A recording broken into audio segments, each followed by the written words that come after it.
शरणुहाने मामले को लेकर महाराष्ट्र की राजनीति घमासान तेज हो गई है। बीजेपी विधायक गोपीचंद पडळकर द्वारा एनसीपी विधायक रोहित पवार पर गंभीर आरोप लगाए जाने के बाद रोहित पवार ने इन आरोपों पर प्रतिक्रिया देते हुए बीजेपी पर गंभीर आरोप लगाए। उन्होंने कहा, मैं सरकार के विरोध में बात करता हूं, इसलिए ये मेरी आवाज दबाने की कोशिश है। अरे सुरव से जो धनगर समाजाचा कार्यकर्ता है, असे अनेक ओबीसी, इतर समाज, ओपन समाज, SC ST समाज, सर्व समाजाचे कार्यकर्ते आम्हाला भेटत असतात, वेगवेगळे विषय तिथं मांडत असतात। आणि जेव्हा युवा संघर्ष यात्रा मी काढली होती, 800 किलोमीटर मी चाललो होतो। या महाराष्ट्रामध्ये एवढं दूर चालणारा कुणी आजपर्यंत नाही जो मी होतो, आणि त्याच्यात लाखो लोकांना मी भेटलेलो आहे।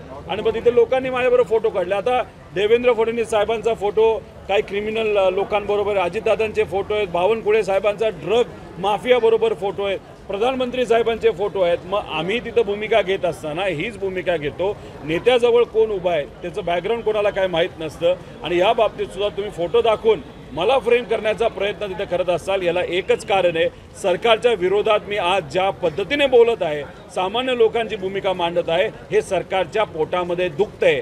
आणि जेव्हा पडळकर नाही तर असे बहुजन समाजाचे कार्यकर्ते खालच्या लेवलला जाऊन एखाद्या व्यक्तीला फ्रेम करतात, नाही तर बोलतात, तर 100% त्याच्या मागे एक मोठा भाजपचा नेता असतो। आणि ह्या लोकांना फक्त सांगितलं जातं, आता पुढे जाऊन तुम्ही त्या बाबतीत कुठेतरी एक वातावरण गढूळ करा, आणि हेच वातावरण माझ्या बाबतीत गढूळ करण्याचं एकमेव कारण आहे, मी या सरकारच्या विरोधात आज बोलत आहे। राहुल गांधी निवासस्थानी